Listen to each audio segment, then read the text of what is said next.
బెంగళూరులో ఆ ఇద్దరు యువ నాయకులు హల్లెలూయా ఫార్ములాను రచించారు అన్నట్లుగా కొన్ని వార్తలు వస్తూ ఉన్నాయి. ఇంతకీ ఆ ఇద్దరు యువ నాయకులు ఎవరు, వారు రచించినటువంటి హల్లెలూయా ఫార్ములా ఏంటి అనేది మనం పూర్తి స్థాయిలో విశ్లేషణ చేసుకుందాం. ప్రస్తుతం మనతో పాటున్నారు ప్రముఖ రాజకీయ విశ్లేషకులు, ప్రముఖ సీనియర్ జర్నలిస్ట్ సిఎస్ రావు గారు. సార్తో మాట్లాడదాం. సార్ నమస్తే. సార్ నమస్తే. బెంగళూరులో ఆ ఇద్దరు యువ నాయకులు హల్లెలూయా ఫార్ములాను రచించారు అన్నట్లుగా కొన్ని వార్తలు వస్తూ ఉన్నాయి. ఇంతకీ ఏంటా హల్లెలూయా ఫార్ములా? ఆ హల్లెలూయా ఫార్ములాను రచించినటువంటి ఆ ఇద్దరు యువ నాయకులు ఎవరు అంటే ఏం చెప్తారు? బెంగళూరులో తెలుగు రాష్ట్రాలకు సంబంధించినటువంటి ఇద్దరు యువ నాయకులు కలిశారు. కలిసి అద్భుతమైనటువంటి ఫోటోల్ని వాళ్ళు ట్విట్టర్లో ఎక్స్ ఖాతాలో వాళ్ళ ఖాతాలలో పోస్ట్ చేశారు. ఓకే. మా స్నేహ బంధాన్ని ఎవరు విడదీయలేరు, మేము స్నేహితులుగానే కొనసాగుతామని చెప్పారు. అద్భుతం. ఎవరు విడిపోమని అయితే ఎవరు చెప్పలేదు నాకు తెలిసినంత వరకు. ఆ ఫోటోలు తీయించుకుని ఫోటో పోస్ట్ చేసినటువంటి యువ నాయకులు ఎవరంటే కేటీఆర్ గారు, జగన్మోహన్ రెడ్డి గారు. ఓకే. సో కేటీఆర్ గారు ఏదో ప్రోగ్రామ్ ఉందని చెప్పి బెంగళూరులో వెళ్ళారట. ఆ ప్రోగ్రాంలో వీళ్ళిద్దరు కలిశారు. బెంగళూరులో జగన్మోహన్ రెడ్డి గారు ఉన్నారు, ఆంధ్రప్రదేశ్ విపక్ష నాయకుడు. ఇక్కడ ఉండేటువంటి ఎమ్మెల్యే మాజీ మంత్రి కేటీఆర్ గారు బెంగళూరు వెళ్ళారు, ఫంక్షన్లో కలిశారు. సరే వాళ్ళిద్దరి మధ్య మేము రాజకీయాలు ఇచ్చిపుచ్చుకునేటువంటి దూరంలో ఉంటాయని చెప్పి ఏదో సంకేతం పరోక్షంగా ఇస్తూ ఒక సందేశం ఇస్తూ ఫోటో పెట్టారు. ఇక్కడ ఎవ్వరు కూడా మా ఇద్దరి మధ్య సంబంధం లేదు, మా రాజకీయాలు మేము ఇచ్చిపుచ్చుకోవట్లేదు అంటే ఎవరు నమ్మే పరిస్థితి లేదు తెలుగు రాష్ట్రాల్లో. అది అందరికీ తెలిసినటువంటి విషయం. కాకపోతే అది మళ్ళీ మేము బలంగా కొనసాగిస్తామని చెప్పి చెప్పారు ఆ ట్వీట్ ద్వారా. ఎలా చెప్పారు, ఎందుకు చెప్పారు అని అంటే కనుక జూబ్లీహిల్స్ ఉప ఎన్నికల్లో ఓటమి చేసింది బీఆర్ఎస్ పార్టీ. దానికి కారణం ఏంటి? Telugu Desam party voters, Telugu Desam party sympathisers, అలాగే ఆంధ్రప్రదేశ్ మూలాలు ఉన్నటువంటి వాళ్ళు కాంగ్రెస్ పార్టీ వైపు మొగ్గు చూపారు. ఆ కారణం చేత కాంగ్రెస్ పార్టీ గెలిచింది. సో ఇప్పుడు నెక్స్ట్ ఒకవేళ ఎలక్షన్ చూస్తే ఏంటి పరిస్థితి? బీఆర్ఎస్ పార్టీ పరిస్థితి ఏదో ఒక పార్టీకి ఏదో ఒక భావజాలం ఉండాలి, లేదంటే ఈక్వేషన్ ఉండాలి, ఏదో ఒకటి. ఏ ఈక్వేషన్ ఇప్పుడు తయారు చేసుకోవాలి అని అంటే జగన్మోహన్ రెడ్డి గారు ఏ ఈక్వేషన్ తయారు చేసుకున్నారు? క్రైస్తవ ఈక్వేషన్ తయారు చేసుకున్నారు. ఓకే. క్రైస్తవ ఓట్ బ్యాంక్ నాది అని చెప్పి ఆయన చెప్పకపోయినా డైరెక్ట్గా వాళ్ళ మదర్ కానీ 2019 ఎన్నికల్లో, లేదా వాళ్ళ అత్తమ్మ కానీ, లేదా వాళ్ళ బావమర్ది బ్రదర్ అనిల్ కానీ వీళ్ళందరూ చర్చలకు వెళ్ళారు కదా. చర్చలకు వెళ్ళి క్రిస్టియన్ జగన్మోహన్ రెడ్డి గారు క్రిస్టియన్ కాబట్టి జగన్మోహన్ రెడ్డి గారిని ముఖ్యమంత్రిని చేసుకోవాలి, అప్పుడే మనకి క్రిస్టియన్ సమాజానికి గౌరవం అని చెప్పి ప్రచారం చేశారు కదా. ప్రతి పాస్టర్ దగ్గరికి వెళ్ళి అప్పట్లో ఇది నడిపారు కదా. ఈ నడిపి ఆయన 2019లో అధికారంలోకి వచ్చారు కదా. ఓకే. దాన్ని తగ్గట్టు రెడ్డి సామాజిక వర్గం యాడ్ అయింది, వెరసి అధికారంలోకి రాగలిగారు. ప్రభుత్వ వ్యతిరేక అవన్నీ కలిపి మొత్తం మీద 151 మంది ఎమ్మెల్యేలతోటి వచ్చారు. ఆ రావడానికి ఇక్కడ ఉండేటువంటి బీఆర్ఎస్ పార్టీ, ఆ రోజున టీఆర్ఎస్ పార్టీ, కలగొండ ఫ్యామిలీ ఆర్థిక బలం, అంగబలం, అన్ని రకాలుగా సామధాన భేద దండోపాయాలు ఏ ఉన్నాయో అవన్నీ సమకూర్చారు జగన్మోహన్ రెడ్డి గారికి.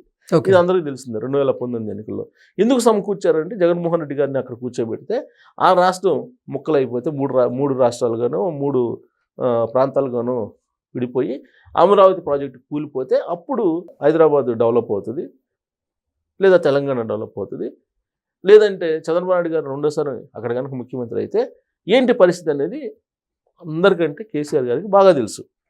అందుకని వాళ్ళు ఎత్తుకడ వేశారు. అది ఫలించిందని చెప్పేసి లేటుగా ఆంధ్రప్రదేశ్ సమాజం తెలుసుకుంది. అందుకే 2024లో ప్రతిపక్ష హోదా కూడా ఇవ్వకుండా జగన్మోహన్ రెడ్డి గారిని విపక్ష నాయకుడి కింద, ఒక ఎమ్మెల్యే కింద ఉంచారు. అయితే ఇప్పుడు ఇదే పరిస్థితి ఇంచుమించుగా తెలంగాణలో బీఆర్ఎస్ పార్టీకి ఉంది. మరి నెక్స్ట్ 2029 ఎన్నికలకు వెళ్ళాలి కదా. 2028 ఎన్నికల్లో 2029 ఎన్నికలకు వెళ్ళాలి కదా. వెళ్ళాలంటే ఏ ఫార్ములాతో వెళ్ళేది? ఇప్పటి వరకు బీఆర్ఎస్ పార్టీకి ఉన్న ఫార్ములా ఏంటి? ప్రత్యేకవాదం, అంతే కదా, ప్రత్యేక నినాదం. ఈ ప్రత్యేక నినాదం అనేది ముగిసిన అధ్యాయం. ఎందుకు? ఈ రాష్ట్రానికి ఆ రాష్ట్రం విడిపోయింది, భౌగోళికంగా అందరు కలిసి వ్యాపారాలు చేసుకుంటున్నారు. అలాగే కల్లగొండ ఫ్యామిలీ కూడా ఆంధ్రప్రదేశ్కి సంబంధించిన కాంట్రాక్టర్లని 10 సంవత్సరాల పాటు పోషించింది, వాళ్ళతోటి కలిసి వ్యాపారాలు చేసుకుంది అనేది తెలంగాణ ఉద్యమకారులే చెప్తున్నారు. సంపదను ఏ విధంగా పోగు చేసుకున్నారు అనేది కూడా. సో ఇలాంటి పరిస్థితుల్లో ప్రత్యేకవాదం ముగిసిన అధ్యాయం. మరి ఇప్పుడు ఏ భావజాలం కావాలి బీఆర్ఎస్ పార్టీకి? ఏ భావజాలం ఉంటే ఎక్కిద్ది అని అంటే క్రిస్టియన్ భావజాలం. క్రిస్టియన్ భావజాలం దాన్ని పెంచాలి. ఎందుకు? బీజేపీ హిందూ భావజాలంతో ఉంది. రాబోయే రోజుల్లో కూటమి ఇక్కడ ఎన్నికల్లోకి వచ్చేటువంటి అవకాశం ఉంది. పవన్ కళ్యాణ్ గారు నిన్న కాక మొన్న 3 రోజుల నాడు మేము వస్తున్నాం, గ్రేటర్ హైదరాబాద్ ఎన్నికల్లో మేము పోటీ చేయబోతున్నాం అని చెప్పేసి ఆయన అనౌన్స్ చేశారు 3 రోజుల నాడు.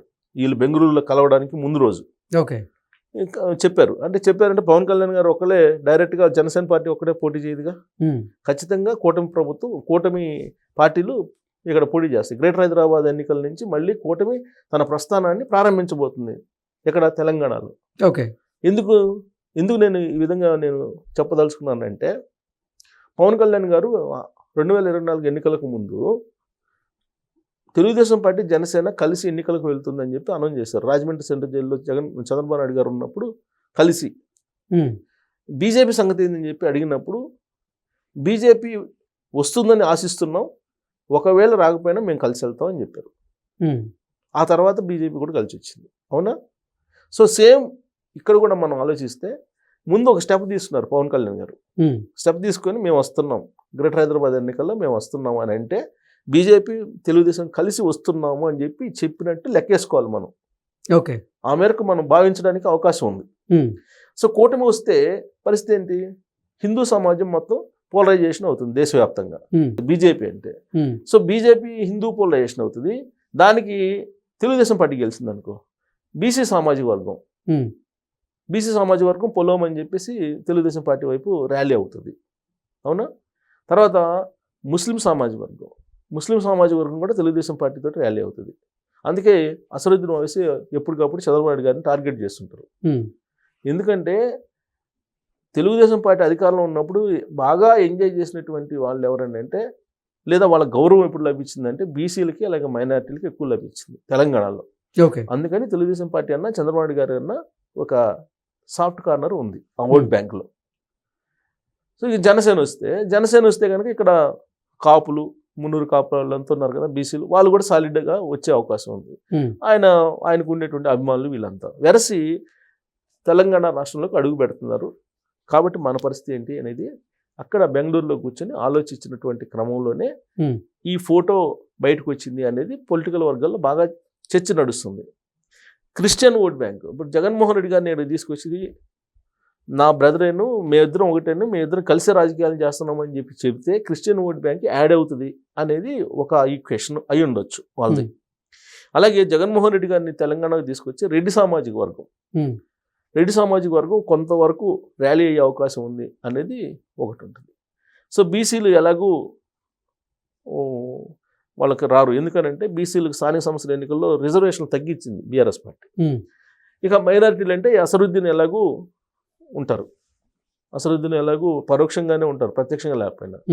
సో దీని ఎఫెక్ట్ ఏదో ఒక సమీకరణ ఈక్వేషన్ క్రిస్టియన్, ముస్లిం ప్లస్ రెడ్డి సామాజిక వర్గం ఇలా ఈక్వేషన్ వేసుకొని బహుశా బెంగళూరులో నెక్స్ట్ ఎలక్షన్కి మనం ఆంధ్రాలో ఏం చేయాలి, తెలంగాణలో ఏం చేయాలి, ఆల్రెడీ కూటమి అడుగులు వేస్తుంది అనేటువంటి యాంగిల్లో బహుశా వీళ్ళు రచించినటువంటి ఫార్ములా అది అయి ఉండొచ్చు.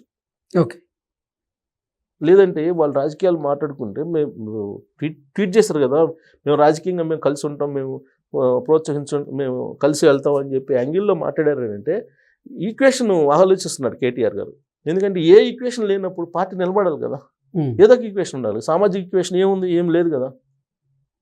సో అందువల్ల అది బహుశా నేను అనుకోవటం ఆ ఈక్వేషన్ వీళ్ళిద్దరి మధ్య వచ్చి ఉండొచ్చు అనేది మనం భావించడానికి ఛాన్సెస్ ఉంది. Okay sir, thank you so much.